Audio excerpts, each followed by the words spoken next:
Joining us now is OjyOkpe with stories trending around the world. Good morning, Dr. Abati. How are you this morning? I'm good. Good. Fine. Good morning, Ayo. Good morning. How are you today? Looking lovely. Thank Good you. morning, Rufai. Morning, Oji. How's good? How Very are you? well. Bless you. Very well. Well, all right. Good morning to you, viewers. Here are some of the stories that are trending across the globe. In Israel, Prime Minister Benjamin Netanyahu rejected calls for a ceasefire to facilitate the release of captives or end the war with Hamas. This is as airstrikes landed near hospitals on Monday, where thousands of Palestinians were sheltering. Netanyahu said the calls for a ceasefire are calls for Israel to surrender to Hamas. Just as the United States would not agree to a ceasefire after the bombing of Pearl Harbor or after the terrorist attack of 9/11, Israel will not agree to a cessation of hostilities with Hamas after the horrific attacks of October 7th. Calls for a ceasefire are calls for Israel to surrender to Hamas, to surrender to terrorism, to surrender to barbarism. That will not happen. The Bible says that there is a time for peace and a time for war. This is a time for war. In Russia, President Vladimir Putin on Monday blamed Ukrainian agents of Western spy agencies of being behind the riot, which saw hundreds of angry men, some carrying banners with anti-Semitic slogans, rushing onto the tarmac of the airport in Makhachkala, the capital of the predominantly Muslim region of Dagestan, in protest against Israeli passengers on a flight from Tel Aviv. More than 20 people were injured during the incident on Sunday night. Putin said the riot was staged as part of U.S. efforts to weaken Russia.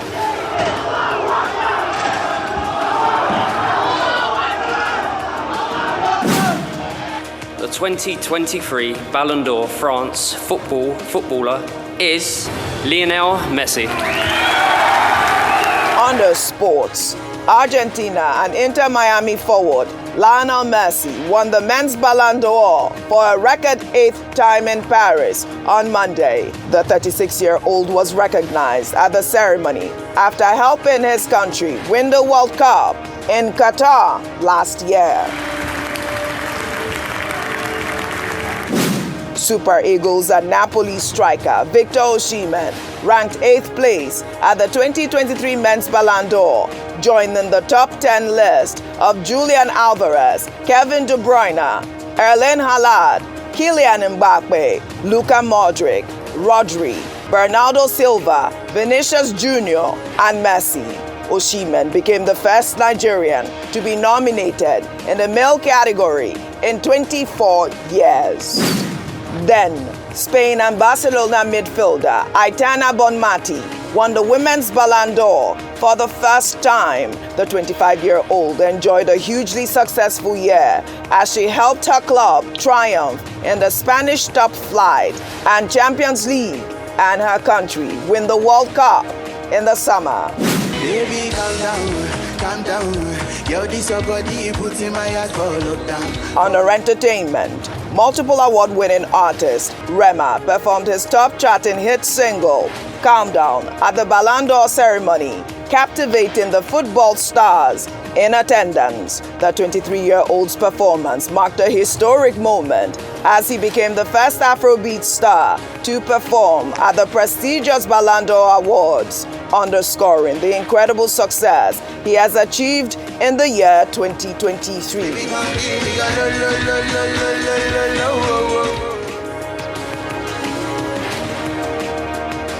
Congratulations, Rema. Congratulations to all the winners at the Ballon d'Or, especially our own Victor Osimhen. Yeah, so very Correct. proud. Well, all right. Well, let's begin what's trending with reactions trailing the crisis in Rivers State after the governor of the state, Sim Fubara, claimed that he was shot at on Monday and tear gas canisters aimed at him by police personnel when he visited the House of Assembly complex in Port Harcourt, hours after fire engulfed a section of the complex. The Rivers State governor alleged that security operatives have been compromised. We have gone to the assembly to see for ourselves what has happened. On my way there, I was shot at directly by the OC operation, or DC or whatever they call him, directly. It's not. But it doesn't matter. Somebody will die, one way or the other. Either you die inside your house, or you die on the road by something. But so my journey today is, whatever it is that want to happen, let it happen.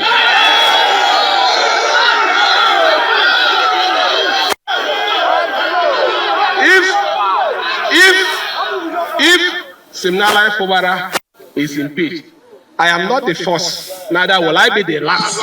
Well, in the meantime, a cross-section of Nigerians have accused Nyesom Wike, the immediate past governor of the state and the minister of the Federal Capital Territory, of masterminding the crisis after rumors began circulating that Fubara reportedly discards Wike's counsels and an impending impeachment procedure against the governor made the rounds. Well, as reactions to the crisis, users on social media pulled up a video of the governor saying that he will not be worried if his successor turns against him, as he is there to serve the state. We've seen successors turn against their predecessors in politics. Yes, yeah. Would you be worried if that happens to you? Why? Is he serving me? Was he born to serve me? He was to serve the state. The problem we have, or leaders have, is that, look, you succeeded in supporting the person to be in office, right? What you did, is it for him to fail or to succeed? You want to come into your house to be taking orders? You want your wife to go into time, do this is what I want to do, not what. No. You see, once you have left office, you give yourself that respect and say, I have done my own. If he wants my advice, it's okay. If he doesn't want my advice, it's okay. But for me to begin from day to day, telling him he must do this, he must do that, that is not acceptable. All right, we're still waiting for Governor Wike to respond to these accusations. This was an exclusive he gave to channels during the electioneering time, but we still need to hear from Governor Wike. The allegations are heavy. Well, in the meantime, a video of former Governor of Ekiti State, Ayodele Fayose, warning Sim Fubara to be wary of his predecessor, Nyesom Wike, has surfaced online. Let's take a look. My counsel is to you. God will help you. Don't see more than what you are supposed to see. The moment you want to see more than you are supposed to see, you begin to see spirit. I know Wike.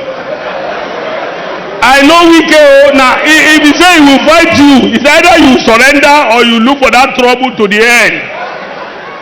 God will not find you Wike's problem. He has found you Wike's favor. Remain in God's favor and Wike's favor. God bless you. All right.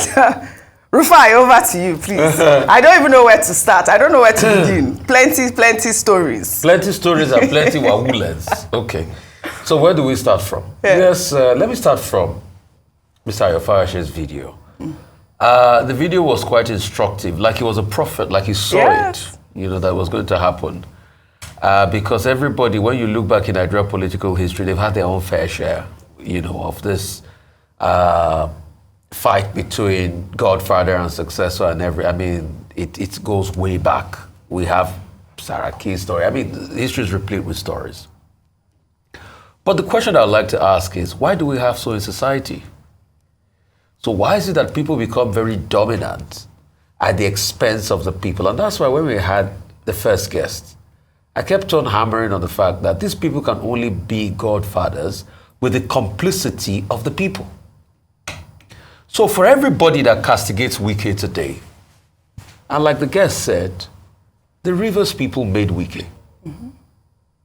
Those elections he did win, or he brought Fubara forward and did win with Fubara, was because the people too wanted it to happen. So except we have a culture, and it goes back to what we were saying yesterday, where the people say it is our voice that will matter, not the voice of somebody, then we can't build a society. So it looks as though we have been conditioned to always think of strong men alone rather than building strong institutions.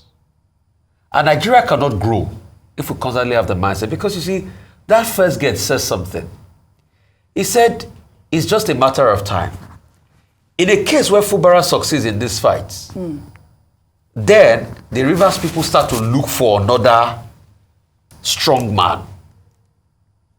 See, we must build a society that being strong is as a result of empathy and love for the people, not domineering them. Secondly, as regards everything that has been said, I also remember I did put the question forward to His Royal Highness, that do you have proof? He said his word around town. For me, if you don't have empirical proof and showing me documents of allegations of money asked for, I don't buy it. So hearsay is different from proof. The governor said yesterday that he will give a press briefing today. Except the governor comes in his press briefing today, which he was supposed to do yesterday, but he was still dialoguing with people. Except the governor himself comes and says that Mr. Wike has made XYZ demands again, then I'm not going to take it. Because if you see in the speech of the governor yesterday, he kept on making veiled reference. Correct me if I'm wrong, there's never a place even that the governor mentioned Mr. Wike. So except if he comes and he loses everything, it's still hearsay. Yeah. Also, we need to hear from Mr. Wike in all of this. Yes, that's what I said earlier. Because, I mean, even that channel's video, he clearly stated that he I cannot don't have afford to have anything to do play the ostrich, because there's been a lot of allegations, and if for anything, he needs to come out to clear his name. Absolutely. But most importantly, I'll go back to my formative point, is the fact that the only reason why we have this, and why we have strong men and godfathers everywhere, is because of the docility of the Nigerian people. Yeah, we took that story yesterday. That was from Amici, correct. But before I come to you, let me take Daniel Bwala's tweet. He wrote yesterday, Sim Fubara should use the full weight of his executive powers to run Wike out of town. Our democracy does not recognize authoritarianism. The person voted as the executive governor and chief security officer of Rivers State is Fubara. Tinubu is urged to be extremely careful with Wike before Wike ruins his government's image, both locally and internationally. Tinubu should sack Wike without delay. This is Daniel Buhala, PDP spokesperson. I mean, Wike is your party member. What can I say? I'm sure the PDP would be happy to respond to this. They've been quiet. Yeah. You know, we've been asking as to whether they're going to ever bring up anti-party charges against Governor Wike, but they seem to be quiet on that. But now, obviously, advising the president to sack Wike because it's going to ruin your government. A few questions there, because we've had a lot of conversations around this today. Yes, a few questions is, who bombed the State House Assembly complex? Who is going to pay for it? Taxpayers' money. It is very important, because when we lose state assets and the people pay for it, we understand just the impact of this lawlessness and things being very unruly in the state. But beyond that is that, as has been mentioned, until Governor Wike comes out to speak, according to reports, his phones have been unreachable, phones switched off, and he hasn't said anything yet. They had mentioned, Mr. Mano, who was with us yesterday, said the elders were on their way to Abuja to have a conversation with him and to see how there'll be peace. But I asked the question earlier, and I'll reiterate that the reason why we must learn lessons from this particular episode is that when Governor Wike was going around Rivers State, and with his anointed candidate, Governor Fubara knew or understood the terms of this arrangement, because later on it came to, people started talking about the fact that, they had this agreement, they didn't have this agreement, and so on. It's important that now that he's in this fix, why was he willing to sell off the people, if the allegations are true, of the people of Rivers State instead of his ambition? So he made agreements about monies being given, contracts allegedly, at the expense of the River State people. So he himself is not innocent as well. Recall when Governor Wike was going around targeting businesses, we had Mr. Tonyeko come here to talk about how if you supported your position, your business would be targeted. He was enjoying the benefits of that. So we must get to the bottom of this, and the purpose of that is to avoid things like this in the future. Dr. Bati, just a quick... It's as follows. Yes. Number one is that there are constitutional procedures for removing a governor from office, and that's in Section 188. Now, the problem with that Section 188 is that somewhere there, it says a governor can be removed on the grounds of gross misconduct. And that gross misconduct is in the opinion of the House of Assembly. Now, in this particular case, nobody has come forward to say that these are the things that Fubara has done. Yes. So we can't have a chaotic situation whereby some people can just come together and say, we will remove the governor. Two, this is history repeating itself. And this is with regard to godfather-client relationship. It happened in old Kwara State between Oloye Saraki and Governor Atta at that time. It happened in old Cross River State between Senator Joseph Wayas and what is the name of the governor now at that time, you know. And then, of course, we've had so many examples from eastern part of Nigeria, from Enugu State. Efeni cited the example of Chimaroke Nnamani and his successor. So the point is, those who want to get into elected positions, who want to be governor, they should not rely on the godfather. But our elections are so politicized that it's the godfather probably who has all the money. If the people's vote counts, then of course, you know, the governor will be able to sit firmly in office. And as for Rivers State, in the last election, the jury is still out on exactly what happened. What you had was, you know, a godfather saying that, look, I want to put my person there, and that happened. Now, if the person wants to assert himself, that's what former Governor Fayose was referring to, that if you go and look for trouble, you will get the trouble. But in any case, all these are still at the level of allegations. But the general consensus on the street of Port Harcourt is that, look, this is, you know, the hand of Minister Wike. And isn't that ridiculous? Isn't that a sad comment on the status of our democracy? That one man will be the one that everybody is talking about, you know, just because he anointed a candidate. We'll take another story then, this time in the United States, where the mayor of Houston, Sylvester Turner, last week honored one of Nigeria's leading banks, Fidelity, by declaring October 25th a special day for the bank's efforts in fostering bilateral trade and economic development between the city of Houston in Texas and Nigeria. The recognition came after the bank hosted the second edition of the International Non-Oil Trade Expo tagged FITCC Houston, which featured exhibitions by more than 160 businesses, as well as several panel and networking sessions